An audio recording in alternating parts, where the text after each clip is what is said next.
Много трудно се вижда. Чакай малко. Да, бе, ясно. Уникален снимки, че да правя. Чисти ефекти. Аз направо така се вижда. Клипове има ли? Клиповете върват ли? Да. Дайте ние да пием. Ама викай малко, не да мънкаш.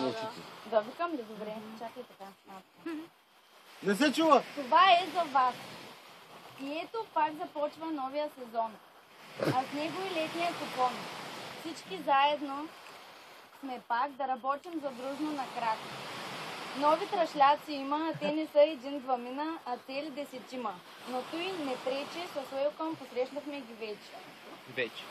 В подводницата нови попълнения, за тях ще кажа в следващите изречения. Наш капитан па него няма, сега Стефчето върти цигана.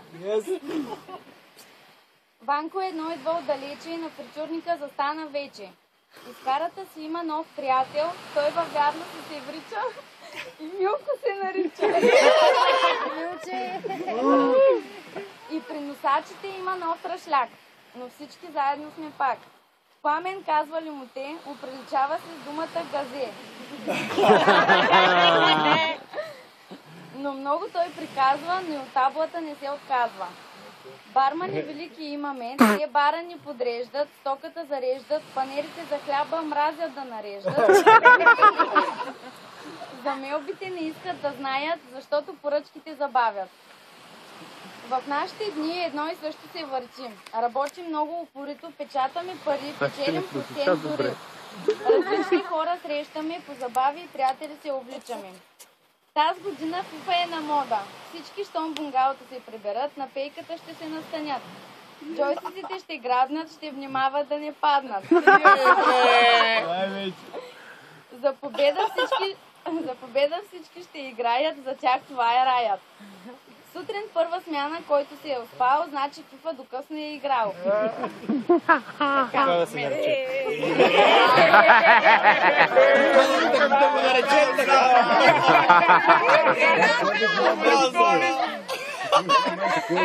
Чоба, имам още! Не трябваше да казваш. Спри го, откъде се спира? Така. Значи, моля никой да не се обижда. Вържете бупера, моля. Барман нов си имаме. Боса, Драго ни научи да му викаме. Весето пак марките чете, както винаги проблеми с салатите и картофите соте. И отново се ядосва и цигарите една след друга кръстосва. Гледа и иска всичко да е точно, даже филето да е сочно.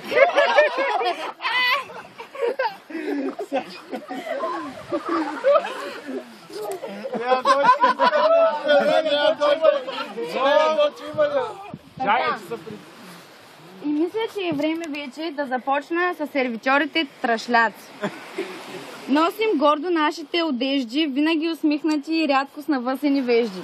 Клиенти с хубави поръчки обичаме, затова със съндъка тичаме.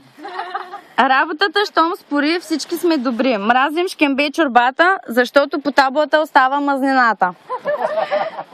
Знам, че вече е банално, но ще кажа нещо уникално. Това е най-добрият персонал официално. Николай Христов, наш сом, пак е капитан и то сезон.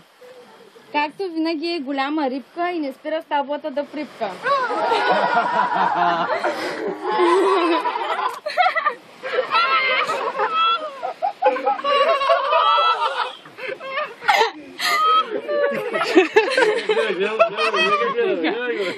Тази година да не се ядосва е решил, дори тайната на усмихването е открил.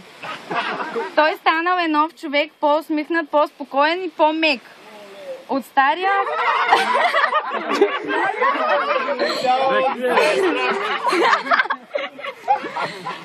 От стария екипаж е тя, носи весела душа.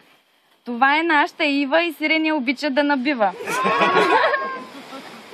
Яни тази година стаж събира, на разкопките отива. Копринков се зове и обича да си пива Джеймсънче. Вечер до късно се напива, сутрин за разкопки се успива.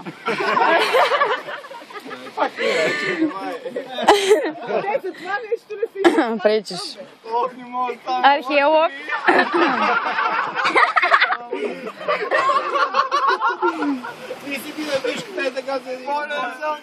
Така.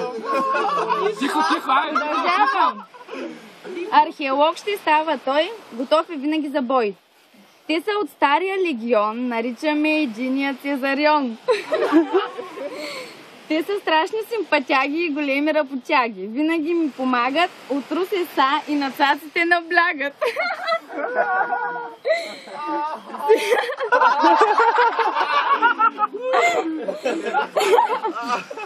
Сега по имена ще ги назова, двамата брачери са това. Така. За себе си нищо не мога да кажа, само на колегите ще кажа. Който иска, нека да извади ножа. Пристигна тя при нас по-късно, но посрещахме я добродушно. Име и дадохме, с костюми я облякохме и на кораба я качихме. И незнайно как от принцеса Сиси се превърна в пиратката с русите кадрици.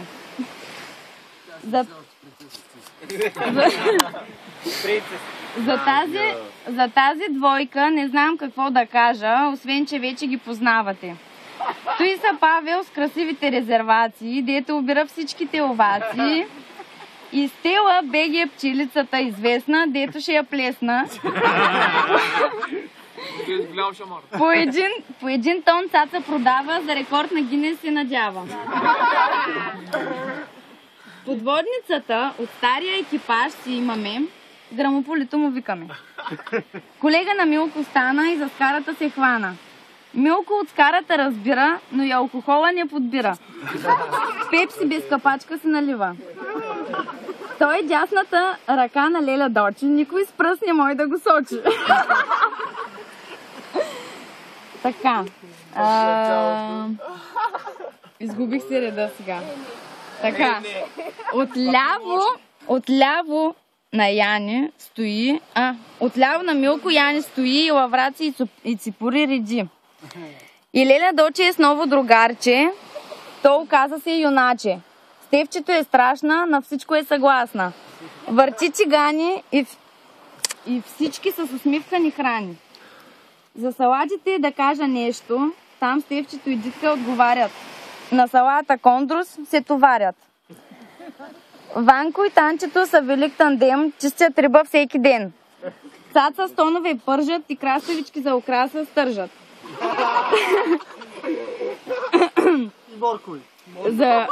За купичките и чинийките Ани и Веси се грижат и с усмивки и закачки ни обгрижват. Те са весели женички, бих казала, дори големи пички. Фабрици и този сезон на кораба е капитан. Ама не и на стария капан.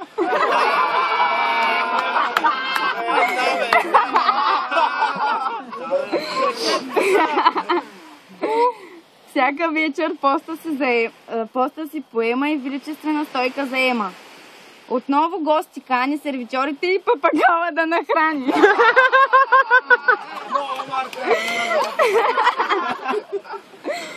Той е новия му другар, но Фабрици не иска да му е господар. Зато и го той остави, но не го и забрави. И ето дойде време да напиша нещо и за едни хора, дето като седнат не остават бутилката цяла. Те са трима мускетари и зад бара да стоят са призвани. Павел, наш татко барман, Орлин, арменско чедо с Зара известен и наш Колю, дето ще става коравкът кестен.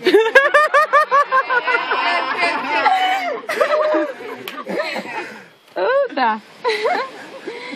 Но имаме си супер смяна. Тя е винаги за смяна. Ставането сутрин им е трудно и докато отварят ресторанта се движат леко мудно.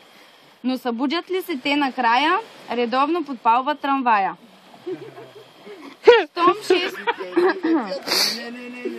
Щом 6 часа удари, значи трансформер ще се прави. Всеки района си оглежда и с прибори си го зарежда. Обичаме резервена масата да има, много хора от чужбина има. Таз година руснаци, чехи и поляци с ципури и лавраци. Но да спомена и многото трашляци с Шкембетов 22 и цаци. Но то е работа за нас и трябва да правим съндъци и сменяме маските си всеки час. И започва се една голяма дълга вечер.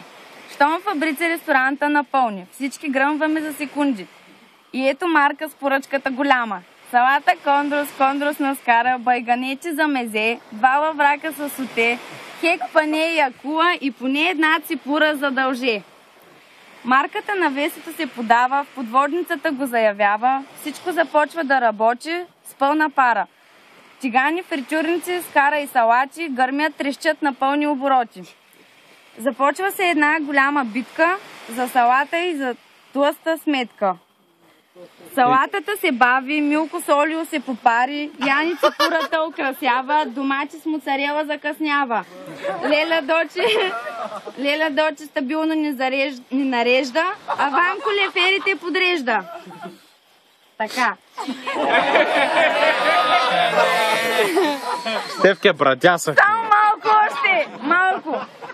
Така, финал. Чай да видим дали от тук. Има още тук, не. Така. Аре, нямам батерия, ама Стефке. Чакай, че трябва да ви откъде почва, че не мога да го разбера. Така, да, намерих. Така.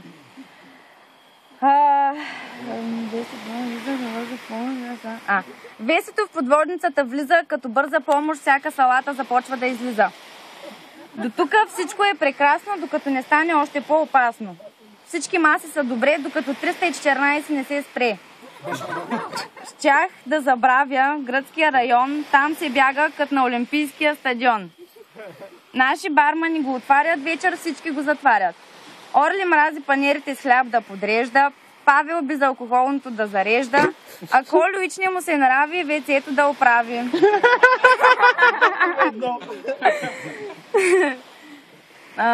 Но всички ги обожават, защото хляба и чашите за салфетките ни дават.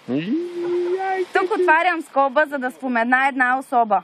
Всяка вечер в боя влиза, районите ни с прибори зарежда и много добре изглежда. Досетихте се всички вече, това е Дарето, човече. Щом работата свърши, всеки задължението си върши. Всеки ден едно и също се повтаря и лятото така си отминава. Не усещаме как септември става. Време за раздяла. Мили колеги, беше ми приятно да работим с вас трикратно. Всичко хубаво ви аз желая, забавлявайте се постоянно, бъдете себе си и се усмихвайте повече, защото това няма нищо лошо.